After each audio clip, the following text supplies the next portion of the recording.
جب رات 12 بجیں گے تو اس کا مطلب سیدھا سیدھا یہ ہے کہ اگر کوئی 60 سال کی زندگی لے کر آیا تھا تو اس کی، اور وہ 40 سال کا ہو گیا ہے تو اس کی زندگی میں 1 سال مزید کم ہو گیا ہے.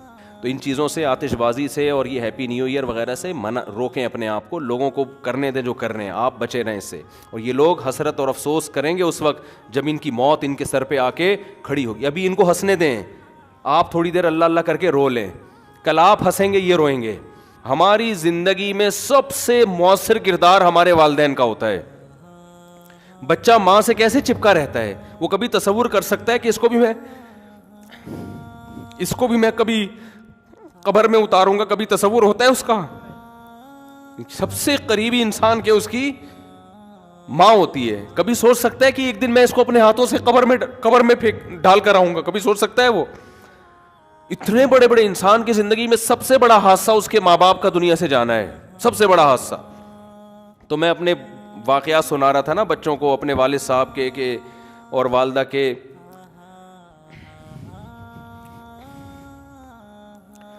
تو خیر، کیسے جو والدین انسان کے ساتھ محبت سے رہتے ہیں، کیسے جو ہے وہ مائیں روٹیاں پکا پکا کے زندگی بھر کھلاتی ہیں، کیا ایک محبتیں ملتی ہیں نا، کیسے ختم ہوتے ہیں دنیا سے. ایسا نام و نشان مٹتا ہے کہ جیسے کبھی تھے ہی نہیں. اس بیٹے کو سمجھا رہا تھا، دیکھو ایک جیسے میں اس کو سمجھا رہا تھا کہ دیکھو جیسے آج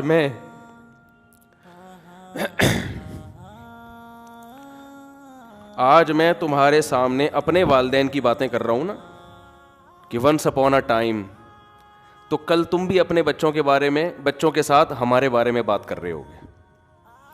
سمجھ رہے ہیں؟ کل تم بھی اپنے بچوں کے سامنے بات کر رہے ہوگے کہ ہمارے ایک ابو. بولو. مفتی طارق مسعود کے بیانات کے لیے مفتی صاحب کے آفیشیل چینل مفتی طارق مسعود سپیچز کو سبسکرائب کریں. آپ کو پتا ہے کہ کل 2022 شروع ہو رہا ہے، 1 جنوری ہے.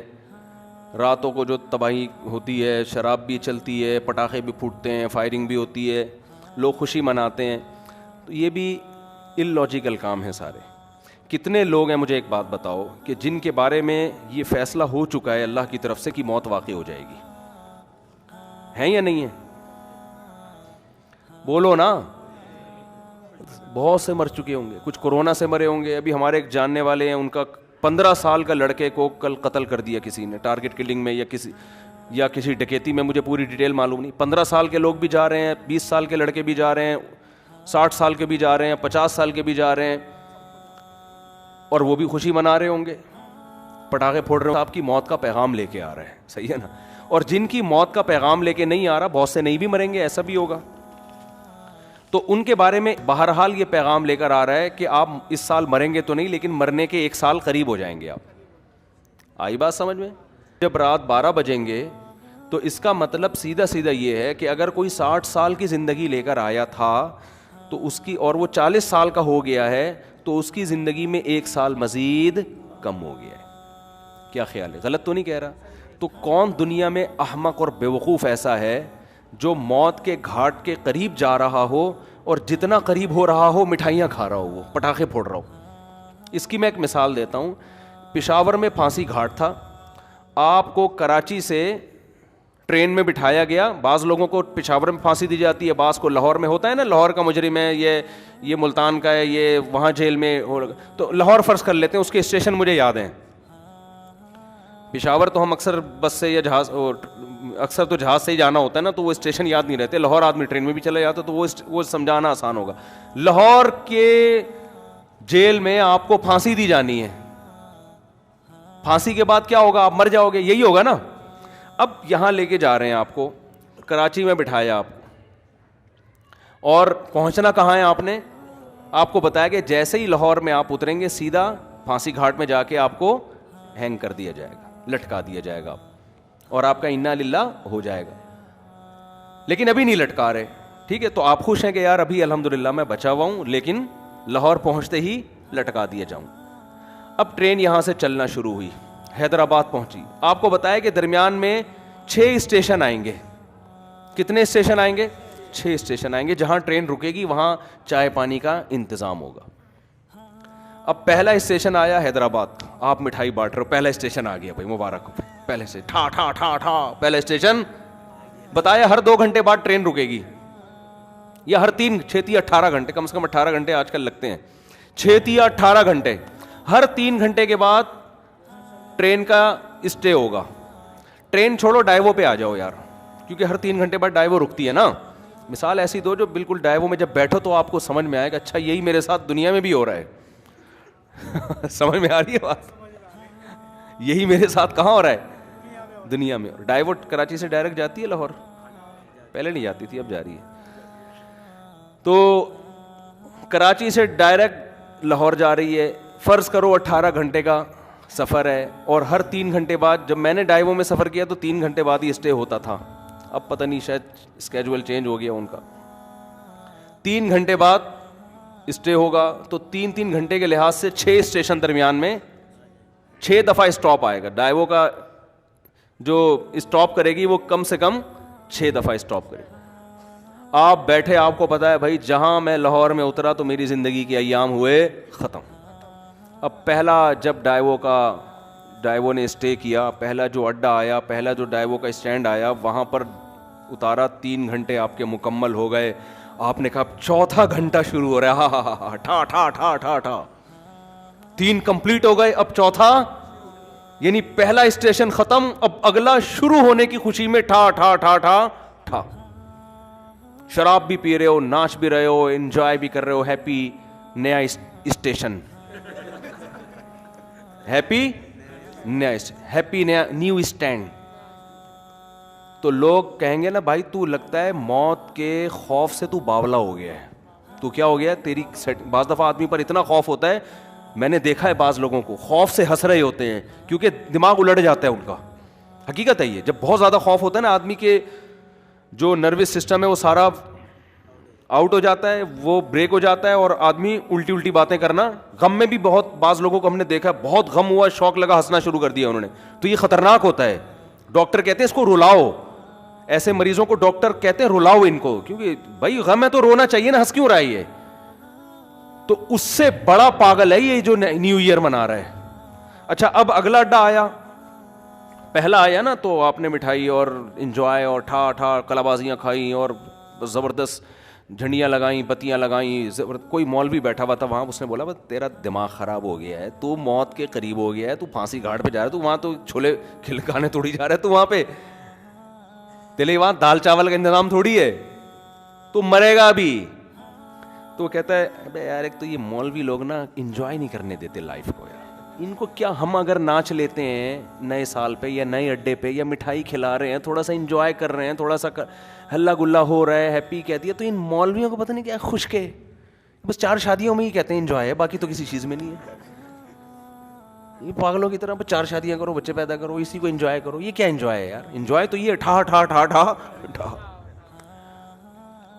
تو مولوی آپ پہ ہنسے گا, بولے گا تیری مرضی ہے بھائی, تیری مرضی ہے. میں تو تجھے اس لیے کہہ رہا ہوں کہ میرا تو خیال تھا کہ دماغ یا تو الٹ گیا ہے, تو تیری کھوپڑی کیا ہو گئی ہے, گھوم گئی ہے. تو وہ کہہ کہ چلو کھوپڑی گھومی ہے صحیح ہے, لیکن انجوائے کر رہا ہوں نا, تو کیا خوش ہونے کے لیے بھی کوئی لاجک چاہیے. تو اس سے مولوی کوئی عقل مند ہوگا, وہ کہے گا دیکھ بھائی عقل کا تقاضا ہے کہ چونکہ تو موت کے قریب ہو رہا ہے نا, موت کے قریب ہو رہا ہے, تو اگر تو غیر مسلم ہے تو الٹا ناچ, سیدھا ناچ, شراب پی. ہم تو کہتے ہیں تو پھانسی سے پہلے بھی کافی پی کے انجوائے کرتا ہوا مر. اچھا ہے, تجھے انجوائے کرنے کے لیے کوئی لاجک نہیں چاہیے, بھلے تو اس کی لاجک بنتی نہ ہو خوش ہونے کی, لیکن تو غیر مسلم کو کوئی لاجک نہیں چاہیے. وہ کہہ رہے خوش ہونے پر گورنمنٹ کی طرف سے کوئی پابندی نہیں ہے, کوئی بھی کسی بھی ٹائم پہ خوش ہو سکتا ہے. چلو پھانسی کے پھندے پہ جا رہا ہے تو وہ یہ سوچ سکتے ہیں کہ یار چلو غم کے موقع پہ اگر خوش ہو کے جاؤ تو اچھا ہے نا, ٹینشن لے کیوں. لیکن جب مسلم ہوگا نا, مسلم ہوگا تو وہ یہ کہے گا کہ مولوی اس کو سمجھائے گا کہ دیکھ تو موت کے قریب ہو رہا ہے, تھوڑا سا اللہ اللہ کر لے, تھوڑا سا کیا کر لے, ساری زندگی جو تو نے بدماشیاں کی ہیں جس کی وجہ سے بھی تو نے پھندے پہ لٹکانے لے کے جا رہے ہیں, اتنے لوگوں کے خون کیے ہوئے, توبہ کا ٹائم ہے, استغفار کر لے, توبہ کر لے, جو لوگوں کے قرضے لیے ہوئے واپس کر دے. جیسے ہم چاہتے ہیں اب لٹکنا تو ہے تو نے, لیکن دنیا میں تو تیرا بیڑا غرق ہو گیا, وہ ٹھکانہ تیرا اچھا ہو جائے. اول تو کوئی غیر مسلم بھی عقل مند ہوگا نا, وہ کہے گا جو آخرت کو نہیں مانتا, وہ بھی کہے گا یار یہ خوش ہونے کا موقع ہے نہیں, مصنوعی خوشی ہے. وہ بھی کہے گا یار کسی اور بات پہ خوش ہو جاؤں گا میں, یہ سمجھ میں نہیں آ رہی. لیکن مسلمان کا تو کوئی تک بنتا ہی نہیں ہے. اب اگلا اڈا آیا, 3 گھنٹے پھر پورے ہو گئے, پھر آپ ٹھا ٹھا ٹھا کر رہے ہو, اور بالکل اب لاہور پہنچنے میں صرف 3 گھنٹے رہ گئے, تو آپ خوشی سے باولے ہو گئے, بالکل پاگل ہو گئے آپ خوشی میں. او بھائی اب تو انجوائے کرو, 60ویں سالگرہ بھی لوگ منا رہے ہیں, 90 سال کا ہوتا ہے تو بھی کیک کاٹ رہا ہوتا ہے سالگرہ کے. تو بالکل یہی کام ہو رہا ہے کہ آپ جو ٹائم لے کر آئے تھے قبر کے, آپ قریب ہوتے جا رہے ہیں. ہر سال یہ ایک ڈائیوو کے اڈے کی طرح ایک اڈا ہے, ہر سال ختم. کسی کے بارے میں اللہ نے لکھا ہوا ہے 2030 میں مرے گا, کسی کے بارے میں لکھا ہوا ہے 2035 میں مرے گا, کسی کے بارے میں لکھا ہوا ہے کہ 2040 میں. میرا خیال ہے ہم میں سے اس وقت کوئی بھی ایسا نہیں ہے جو 3000 میں مرے گا جا کے, اس سے پہلے سب کا انا للہ ہو چکا ہوگا. یہاں تک کہ جو آج بچہ پیدا ہو رہا ہے نا, شاید 2030 تک وہ بھی زندہ نہ رہے, 3000 تک وہ بھی زندہ نہ رہے. تو اب جیسے جیسے آپ کا یہ اسٹیشن ختم ہو رہا ہے تو آپ موت کے قریب ہوتے چلے جا رہے ہیں. ہمارے حضرت مفتی رشید احمد صاحب رحمۃ اللہ علیہ, وہ جب سال تبدیل ہوتا نا, وہ تو اسلامی تاریخیں لکھتے تھے, تو جیسے 1417 ہجری ختم, 1418 لکھنا ہے, تو فرماتے میرا قلم لرز جاتا ہے لکھتے ہوئے, میرا قلم لرز جاتا ہے, ہاتھ لرز جاتا ہے. لے بھائی زندگی کی ایک اور شام ختم, زندگی کی ایک اور شام. کتنی تیزی سے مجھے یاد ہے, میں جب ہم پہلے تاریخیں لکھتے تھے 1991, بہت جگہوں پہ تاریخ لکھتے تھے, وہ بھی ایک دور تھا نا. ہم کیا لکھتے تھے 1991, پھر 1992 آیا. اب اس زمانے کو یاد کرتے ہیں, یار اس وقت تو زندہ رہنے کے بہت ایام تھے ہمارے پاس, اور اب ہوتے ہوتے ٹھک ٹھک ٹھک ٹھک ٹھک. اور میں کل بیٹھا ہوا سوچ رہا تھا کہ کتنے ہمارے عزیز ہیں جو 1991 میں زندہ تھے, ہم ان کے بارے میں یہ سوچ بھی نہیں سکتے تھے یہ دنیا سے جائیں گے, اور آج وہ دنیا میں نہیں ہیں. جس میں سب سے پہلے میرے والدین ہیں.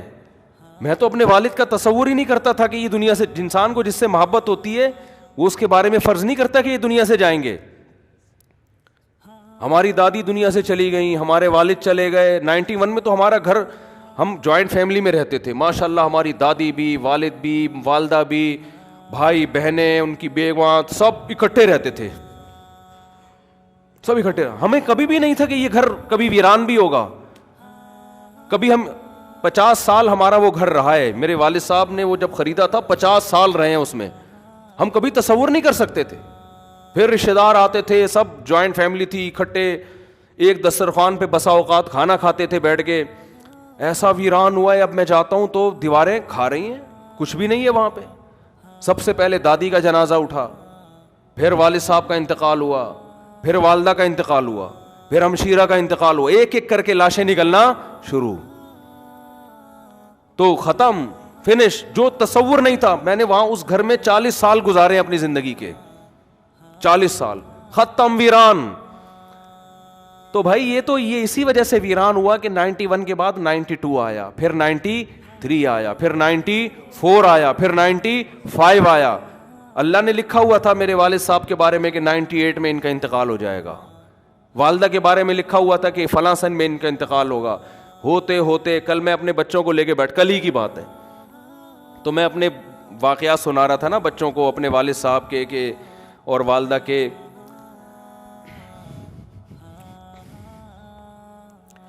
تو خیر, کیسے جو والدین انسان کے ساتھ محبت سے رہتے ہیں, کیسے جو ہے وہ مائیں روٹیاں پکا پکا کے زندگی بھر کھلاتی ہیں, کیا ایک محبتیں ملتی ہیں نا, کیسے ختم ہوتے ہیں دنیا سے. ایسا نام و نشان مٹتا ہے کہ جیسے کبھی تھے ہی نہیں. ہماری زندگی میں سب سے مؤثر کردار ہمارے والدین کا ہوتا ہے. بچہ ماں سے کیسے چپکا رہتا ہے, وہ کبھی تصور کر سکتا ہے کہ اس کو بھی میں کبھی قبر میں اتاروں گا, کبھی تصور ہوتا ہے اس کا.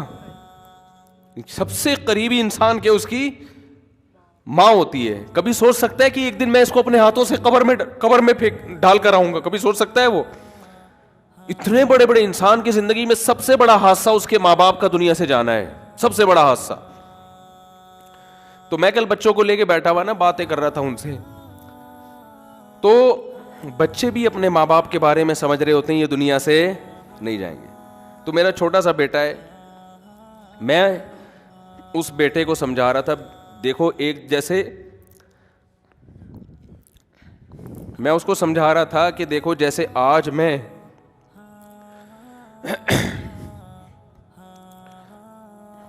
میں تمہارے سامنے اپنے والدین کی باتیں کر رہا ہوں نا کہ ونس اپون اے ٹائم, تو کل تم بھی اپنے بچوں کے بارے میں, بچوں کے ساتھ ہمارے بارے میں بات کر رہے ہوگے. سمجھ رہے ہیں؟ کل تم بھی اپنے بچوں کے سامنے بات کر رہے ہوگے کہ ہمارے ایک ابو, بولو, ہوا کرتے تھے جن کو شادیوں کا بہت شوق تھا. تھوڑے جذباتی ہو رہے ہیں نا, تھوڑا میں وہ چینج کروں نا. جن کو کیا بہت شوق تھا, یہ ان بچوں سے میں نے نہیں کہا جن کو شادیوں, یہ آپ کو میں کہہ رہا ہوں. تو میں بچوں کو سمجھا رہا تھا کہ آپ بھی ایک وقت آئے گا باتیں کیا کرو گے, ہمارے بھی ایک ابو ہوتے تھے, ممبر پہ بیٹھ کے بیان کیا کرتے تھے. سمجھتے ہیں کہ نہیں سمجھتے؟ یہ ہوگا ایسا. پھر گھر والوں کو تو میں نے نہیں کہا کہ آپ یوں بھی کہو گے آپ کی ایک امی ہوا کرتی تھیں, وہ تھیں نہیں, وہ ہمیشہ الحمدللہ. خواتین کو اگر آپ یہ کہہ دو نا کہ آپ نے بھی قبر میں جانا ہے تو وہ ڈر جاتی ہیں, ٹھیک ہے نا. تو میں اپنے مثال دے رہا تھا, والدین کا لفظ میں نے کہا ہی نہیں احتیاطاً. میں نے کہا دیکھو ایک دن آپ بھی بیٹھ کے بات کرو گے کہ ہمارے بھی ایک ابو ہوا, یہ میں نے نہیں کہا کہ یہ کہو گے کہ ہماری بھی ایک امی ہوا کرتی تھیں, یہ نہیں کہا. وہ انشاءاللہ ہمیشہ زندہ رہیں گی. اپنے اوپر رکھ کے میں نے کہا دیکھو آپ یہ فیصلہ کر, یہ آپ کو میں حربے سکھا رہا ہوں, گھر میں جا کے ایسا نہ بول دیں کہ بیٹا تم ایک دن اپنی ماں کو قبر ہاتھوں سے قبر میں اتارو گے. اگر آپ نے یہ الفاظ کہہ دیا تو پھر خود ذمہ دار ہیں آپ. ہمیشہ اپنی مثال دیا کریں کہ بیٹا ایک دن میں قبر میں اتروں گا. تو ان کو میں سمجھا رہا تھا کہ دیکھو بیٹا ایک دن آپ بھی اپنے بچوں کے سامنے بیٹھ کے, اگر ہم نے بر وقت شادیاں کر دیں, جو آج کل شادیوں کا معمول چل رہا ہے, تو اپنے بچوں کے سامنے یہ باتیں کرنے کی نوبت آئے گی نہیں, کیونکہ بچے اتنا لیٹ پیدا ہوں گے کہ ابا کے مرے ہوئے کئی سال گزر چکے ہوں گے اور چھوٹے چھوٹے گود میں لے کے آپ بچے پال رہے ہوگے. آپ انتظار کرو گے کب بچے بڑے ہوں, ہم ان کو یہ بات سمجھائیں, اور ہو سکتا ہے ان کے بڑے ہونے سے پہلے آپ کا انا للہ ہو چکا ہو. یہ دیر سے شادی کا نقصان ہے. سمجھتے ہو کہ نہیں سمجھتے؟ بچوں کو تربیت دینے کا ٹائم ہی نہیں ملتا انسان کو, بات سمجھانے کا موقع ہی نہیں ملتا, خود بڈھا ہو چکا ہوتا ہے وہ. آپ کی جوانی میں آپ کی اولاد جوان ہو جانی چاہیے. تو میں ان کو سمجھا رہا تھا دیکھو ایک دن آئے گا کہ آپ بھی بیٹھ کے یہ باتیں اپنی اولادوں کو بتا رہے ہو کہ ہمارے ونس اپون اے ٹائم ایک عدد ہمارے بھی ابو ہوا کرتے تھے, یہ کرتے تھے, یہ باتیں کرتے تھے, اس بات پہ غصہ کرتے تھے, وغیرہ وغیرہ. تو اتنی تیزی سے زندگی کے ایام میرے بھائی گزر رہے ہیں, قبرستان آباد ہو رہے ہیں, مر کے لوگ دھڑ دھڑ, اور بحریہ ٹاؤن میں دل اٹکے ہوئے ہیں, بحریہ ٹاؤن میں پلاٹ, بحریہ ٹاؤن میں گھر. ابے تو کیا کرے گا سر, تو دیکھ تو صحیح ہے, بہت خوبصورت ہے بحریہ ٹاؤن, میں بھی گیا ہوں 2-3 دفعہ, واقعی بڑا خوبصورت ہے. لیکن آدمی دیکھتا ہے کہ یار تو میری زندگی کا 1 سال ختم, تو میرے لیے کیا کرنا ہے یار, خوبصورت ہو یا بدصورت ہو, میں نے کرنا کیا ہے. جتنا بھی دیکھو جو پھانسی کے پھندے کی طرف جا رہا ہے نا لاہور, ہر 3 گھنٹے بعد ایک اڈا ختم ہو رہا ہے اور قریب ہوتا جا رہا ہے, تو وہ اتنے کھیت اور وہ جو کھلیان اور بلڈنگوں کو دیکھ کے کبھی متاثر نہیں ہوگا. کہہ رہے اپنے دوستوں سے کہے گا یار یہ تمہارے لیے ہیں, یہ میرے لیے نہیں ہے. حتیٰ کہ جب لاہور اسٹیشن کے قریب پہنچے گا تو اس کو بحریہ ٹاؤن نظر آئے گا. اب لوگ کہیں گے اس پھانسی پہ لٹکنے والے کو کہ دیکھ کیا خوبصورت بحریہ ٹاؤن, کیا وہ کہے گا تیرے لیے ہے, میرے لیے نہیں ہے, میرے تو پاؤں قبر میں لٹکے ہوئے ہیں. تو بھائی جیسے اس پھانسی کے پھندے کے پاؤں قبر والے کے پاؤں قبر میں لٹکے ہوئے نا, ہم سب کے لٹکے ہوئے ہیں قبر میں. یہ اس خوش فہمی میں نہ رہے کہ وہ جا رہے ہیں ہم نہیں جا رہے. کوئی پتہ نہیں اگلے سال ہم میں سے آپ میں سے کون زندہ رہتا ہے کون نہیں رہتا, اور رہ لے تو اگلے سال نہ تو 20-30 سال کے بعد, وہ بھی جب آپ بہت زیادہ صحت کو مینٹین رکھو, پھر بھی امکان ہے کہ شاید بچ جاؤ. ورنہ جو لائف اسٹائل ہے اس میں تو ویسے بھی بحریہ ٹاؤن وغیرہ کی پھٹیک پالنی نہیں چاہیے انسان کو. میں نہیں کہہ رہا بحریہ میں پلاٹ نہ لیں, لوگ میری ان باتوں کا غلط مطلب لیں, دل نہ لگائیں, سمجھ رہے ہو نا, دل وہاں لگائیں جہاں جا رہے ہیں آپ. ظاہر ہے دنیا میں رہنا ہے تو پلاٹنگ بھی ہوگی اور انویسٹمنٹ بھی ہوگی, کھانا پینا ہے ٹھیک ہے کرتا ہے انسان, جیسے جو پھانسی کے پھندے کی طرف جا رہا ہے وہ بھی راستے میں پانی تو پیے گا نا, کھانا بھی کھائے گا, انجوائے تو کرے گا جو تھوڑی بہت لائف کے ایام رہ گئے ہیں, دل نہیں لگائے گا ان چیزوں سے. سمجھتے ہو کہ نہیں سمجھتے؟ نہیں سمجھ رہے تو آگے تھوڑے دنوں میں قبر میں اتر کے کھوپڑی میں سب باتیں انشاءاللہ سمجھ میں آ جائیں گی. پھر وہاں جا کے قبر میں کرنا ٹھا ٹھا ٹھا ٹھا ٹھا. سمجھ رہے؟ جس دن قبر میں اترو نا, مرنے کا ڈاکٹر آ کے بتا دے آپ کی زندگی میں 1 گھنٹہ رہ گیا ہے, تو آپ کہنا یار 2021 پہ میں نے ٹھا ٹھا ٹھا, 22 پہ میں نے ٹھا ٹھا ٹھا کیا تھا, 1 سال گزر گیا تھا, اس کا مطلب اب میں 59 کا یا 60 کا ہو گیا, اب میری زندگی کے سارے سال ختم ہو گئے. واہ رے واہ, ڈاکٹر کو ہی اٹھنا اڑا دینا ٹھا ٹھا ٹھا. سمجھ رہے؟ تو ایسے ہی ٹھک ٹھک ٹھک کر کے زندگی کا ایام ختم. تو یہ رونے کا ٹائم ہے, سال ختم ہو گیا, اللہ سے توبہ استغفار کر لو, اے اللہ جو ماضی میں ہم سے گڑبڑیں ہو گئیں معاف کر دے, اگلے سال تو نے زندگی دی تو وہ گڑبڑیں نہیں کریں گے. سمجھ رہے ہو؟ جو لوگوں کے پیسے, اور یہ تکلف نہ کیا کرو ہیپی نیو ایئر, اور کوئی کمی کوتاہی ہو تو معاف کر دیں, یہ تکلف ہے. آپ کو پتہ ہے, سب کو پتہ ہے, کوئی دل سے معافی نہیں مانگ رہا. ایک صاحب حج پہ جا رہے تھے, مجھے کہنے لگے میں آپ معاف کر دیں. میں نے کہا میں نہیں کر رہا, 500 روپے دے گا تو معاف کروں گا, ورنہ نہیں کروں گا میں, سیدھی سی بات ہے. 500 روپے دے دے میں تیرے کو معاف کر دوں گا. پھر بھی نہیں دیے اس نے. اور کیا, تو کہہ رہے میں نے آپ کا کیا بگاڑا ہے جو آپ مانگ رہے ہیں؟ جب میں نے کہا تو نے بگاڑا نہیں تو معافی کیوں مانگ رہے تو؟ اگر بگاڑا ہے تو میں 500 روپے دے گا تو معاف کروں گا, ورنہ تو جب بھی کوئی اس طرح کیا کرے نا معاف کر دیں, بولے 500 روپے دے دے معاف کر دوں گا, فری پھوکٹ میں نہیں کیا کرو. صحیح ہے؟ تو یہ تکلفات ہیں, چھوڑ دو ان کو. یہ تکلفات ہیں, جو کرنے کا کام ہے توبہ استغفار کر لے آدمی, اور جو ہے وہ حقوق العباد ہیں وہ لوٹا دے ان کو, آئندہ کے لیے عزم کرے یار جو ہو چکا ہو گیا, آئندہ انشاءاللہ. جب ابتدا ہی گناہ سے ہو رہی ہے, نحوست سے سال کی ابتدا ہو رہی ہے, جس کا مطلب اللہ کو آپ نے بتا دیا ہے کہ اللہ میرا آئندہ بھی یہی پروگرام ہے. تو ان چیزوں سے, آتش بازی سے اور یہ ہیپی نیو ایئر وغیرہ سے روکیں اپنے آپ کو, لوگوں کو کرنے دیں جو کر رہے ہیں, آپ بچے رہیں اس سے. اور یہ لوگ حسرت اور افسوس کریں گے اس وقت جب ان کی موت ان کے سر پہ آ کے کھڑی ہوگی. ابھی ان کو ہنسنے دیں, آپ تھوڑی دیر اللہ اللہ کر کے رو لیں, کل آپ ہنسیں گے یہ روئیں گے. تبھی قرآن کہتا ہے نا کہ ان الذین آمنوا, وہ سورہ مطففین کی آخری آیات ہیں, وَإِذَا مَرُّوا بِهِمْ يَتَغَامَزُونَ وَإِذَا انقلبوا إِلَىٰ أَهْلِهِمْ انقلبوا فَكِهِينَ فَالْيَوْمَ الَّذِينَ آمَنُوا مِنَ الْكُفَّارِ يَضْحَكُونَ. قرآن کہہ رہا ہے آج یہ لوگ دینداروں پہ ہنس رہے ہیں, کل دیندار ان پہ ہنسیں گے. جو دین کو فالو کرتے ہیں وہ کل ان کے اوپر ہنسیں گے کہ تم نے اپنی زندگی کس فضول چیز میں برباد کر لی. اللہ تعالیٰ سمجھنے کی, عمل کی توفیق دے.